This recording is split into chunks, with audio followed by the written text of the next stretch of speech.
Hohokum is a game about exploring a world that doesn't explain itself. All of the strange things that happen are kind of the game slowly revealing itself to the player. You can say that it's colourful, you can say that it's exploratory, you can say that it has a creative, performative element to it. I think you need to see it though.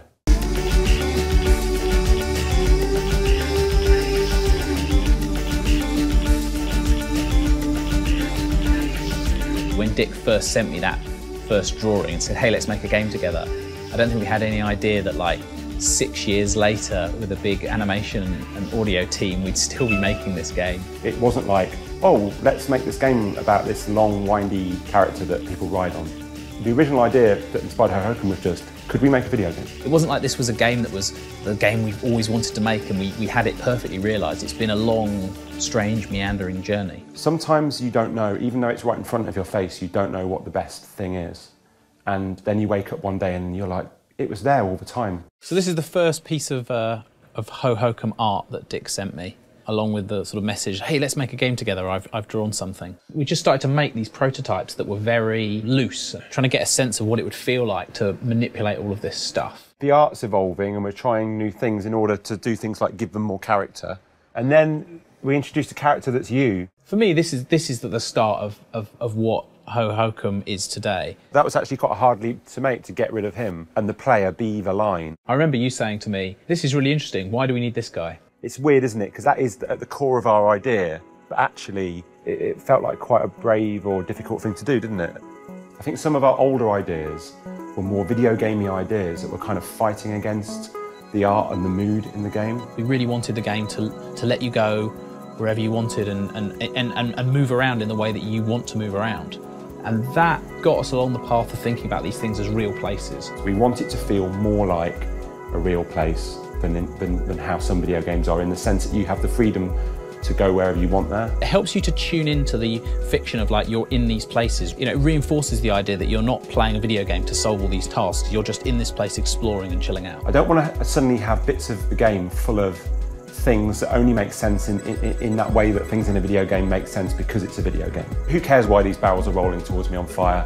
It's a video game, it's fine, you know. I like everything in Hohokum to make sense on its own terms. As we've gone on, we've developed a sense of what's going to work, where the two things sit together better. In this prototype, the game at this point is still set in a series of chambers. We were still thinking very much in terms of like what happens in video games. Oh yeah, you have a race and you have to get through the next gate within a certain amount of time. And at the end of the race, the door opened, only the door didn't really go anywhere because it was kind of the end of the level, so it just let you out of the level. This is the epiphany. This is the bit your brother was playing. He won the race, he broke out the level, and then he went, this is the best thing ever, just flying around outside here. That was kind of our epiphany moment of like, hey, it's really fun just to be this thing, just to fly around and have this kind of stunt kite experience of pinging off things and going really fast and wobbling around corners. People ask, what are my objectives? And I find that so telling that that's a thing that it's okay to ask almost, but it's kind of normal in a video game that you have objectives. Like when I pick up a book to read a book, I don't think, what are my objectives? I think I'm going to go wherever this writer's taking me. If I don't like it, I'll stop reading it. Rather than, oh, now I have to absorb all of this like information about what I'm supposed to be doing and figure out how to do it well, it's just like, yeah, just don't worry about it, chill out. A lot of people are like, oh, great, fantastic. That's something that in playtest, that's something that I'm always looking out for, is people doing that. It's something that I do a lot in lots of other video games. You know, I find myself just wanting to wander around looking at all the cool stuff in a bit of a game, rather than do all the objectives that I'm supposed to do. And I like the idea of those of having something for people to get their teeth into that they feel like they're supposed to be doing, but actually you keep wanting to just go off and muck around. Makes the goofing off feel like more valuable in a weird way. I don't think that when you're working on this stuff you have some kind of grand vision like that to like, oh, we're going to completely reinvent what a video game can be. I think you're just trying to make something that's cool and seeing where they go. Do you agree with that? Yeah, it's going to blow people's minds.